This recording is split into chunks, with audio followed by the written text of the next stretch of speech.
வணக்கம். இது தமிழக அரசிற்கும் இந்த வெள்ளாளர் சமுதாய மக்களுக்கும் நான் கூறக்கூடிய விஷயம் என்னவென்றால், கடந்த ஒரு 2 மாதத்துல திண்டுக்கல் மாவட்டத்தில் மட்டும் இந்த வேளாளர் சமுதாயத்தை சார்ந்த இளைஞர்கள் மீது பொய்யாக பிசிஆர் வழக்கு அதிகமாக பதிவு செய்யப்படுகிறது. வேடசொந்தூர்ல நம்ம வேளாளர் சமுதாய இளைஞர்கள் மீது 14 பேர் மீது பிசிஆர் கேஸ். அதே மாதிரி நிலக்கோட்டையில கடந்த 1.5 மாதத்துக்கு முன்பு ஒரு 6 பேர் மேல பிசிஆர் கேஸ். இப்போ 10 நாளைக்கு முன்னாடி திண்டுக்கல் மாவட்டம் நிலக்கோட்டை தொகுதிக்கு உட்பட்ட தர்மபுரியின் கிராமத்துல நம்ம சமுதாய இளைஞர்கள் மீது ஒரு 9 பேர் மேல பிசிஆர் கேஸ். இதுல அந்த பையனை பிடிக்க முடியலன்னு சொல்லிட்டு காவல்துறை அந்த பையனோட தந்தைய ஜீப்ல ஏத்திருக்காங்க.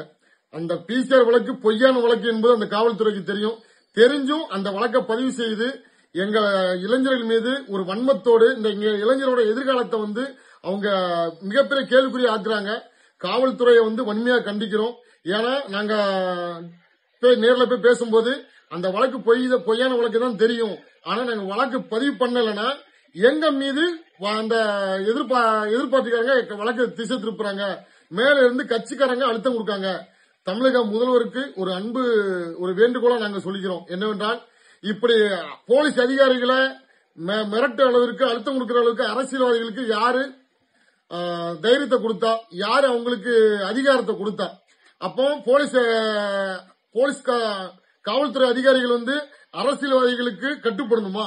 உங்களுடைய அரசியல் கட்சிகள், உங்களுடைய கூட்டணியில் இருக்க அரசியல் கட்சிக்காரங்க இப்படி காவல்துறையை ஏவி ஒரு எந்த தவறும் செய்யாத இளைஞர்கள் மீது ஏன் பிசிஆர் வழக்கு பதிவு செய்கிறது? இன்னொன்னு, அன்னைக்கு இரவு எங்களுடைய தருமபுரி கிராம வெள்ளாளர் இளைஞர்கள் வீட்டு பக்கத்துல வெடிகுண்டு போட்டிருக்காங்க. அதான் அந்த காவல்துறை மீது நாங்க கம்ப்ளைண்ட் பண்ணியும் காவல்துறை வழக்கு பதிவு செய்யல. எந்தவித ஒரு அனுமதி இல்லாமல் ஒரு கிராமத்துல வெடிகுண்டு தயாரிக்கிறாங்க ஒரு செய்தி வருது. இத காவல்துறை கிட்ட சொன்னாலும் காவல்துறை இந்த இதுக்கு செவி சாய்க்க மாட்டாங்க, கம்ப்ளைண்ட் எடுக்க மாட்டாங்க. அப்ப தொடர்ச்சியாக இந்த வெள்ளாளர் சமுதாயம் இந்த திராவிட மாடல் அரசுல பாதிக்கப்பட்டுட்டே இருக்கு. இந்த வெள்ளாளர் சமுதாயம் மீது அநீதிகள் நடந்துகிட்டே இருக்கு. இந்த மக்களுக்கு உண்டான உரிய உரிமைகள் கூட மறுக்கப்படுகிறது. விருதுநகர் மாவட்டத்தில் ஒரு நடைபாதை பிரச்சனை கூட இந்த திராவிட மாடல் அரசு செவிசாய்க்க மாட்டேங்குது.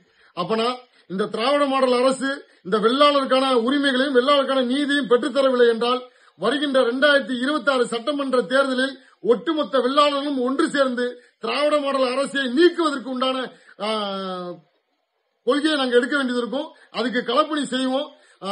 காவல்துறை நாங்க சொல்லுவோம், பொய்யான பிசிஆர் வழக்கும் பதிவு செய்து எங்களோட இளைஞர்கள் எதிர்கால வாழ்க்கையை நீங்க கேள்விக்குறி ஆக்கும் பட்சத்தில் திண்டுக்கல் மாவட்டத்தில் மிகப்பெரிய ஒரு ஆர்ப்பாட்டம் நடக்கும். இந்த பொய் பிசிஆர் வழக்கை பதிவு செய்வர்கள் காவல்துறையை பணி நீக்கம் செய்யணும். அவங்களுக்கு அரசு சார்ந்து கொடுக்கக்கூடிய அத்தனை சலுகையும் தடுத்து நிறுத்தணும். பொய் பிசிஆர் வழக்கு அவன் தான் பொய் பிசிஆர் கொடுக்கணும். ஒரு அதிகாரிகள் படித்து ஒரு அதிகார இடத்துக்கு வந்திருக்கீங்க, நீங்க விசாரிச்சு தானே அந்த வழக்கு பதிவு செய்யணும். கண்மூடித்தனமா எப்படி பிசிஆர் வழக்கு நீங்க போடலாம்? பிசிஆர் வழக்கு வன்கொடுமை சட்டம் எதுக்காக உருவாக்கப்பட்டது? பட்டியல் சமூக மக்கள் பாதுகாப்புக்காக உருவாக்கப்பட்டது. இன்னைக்கு அந்த வழக்கை கையில வைத்துக் கொண்டு அப்பாவி ஜனங்கள் மீது, அதிகாரம் இல்லாத ஒரு உரிமை பண வசதி இல்லாத மக்கள் மீது பயத்தை காட்டி ஒரு குறிப்பிட்ட கட்சிக்காரங்க காசு சம்பாதிப்பதற்காக இந்த பிசிஆர் வழக்கை பயன்படுத்திக் கொண்டிருக்கிறாங்க. பிசிஆர் வழக்கை ஒழுங்கு நடவடிக்கை எடுக்க வேண்டும். இந்த வழக்கு மீது தவறாக பயன்படுத்துவர்களை சட்டம் கடுமையாக தண்டிக்க வேண்டும் என்பது வெள்ளாளர் சமுதாயம் சார்பாக மட்டும் இல்ல, பட்டியல் இல்லாத சமுதாயம், பிற்படுத்தப்பட்ட சமுதாயம், முற்படுத்தப்பட்ட சமுதாயம், அனைத்து சமுதாய மக்கள் சார்பாக எங்களோட வேண்டுகோளை நாங்கள் வைக்கிறோம்.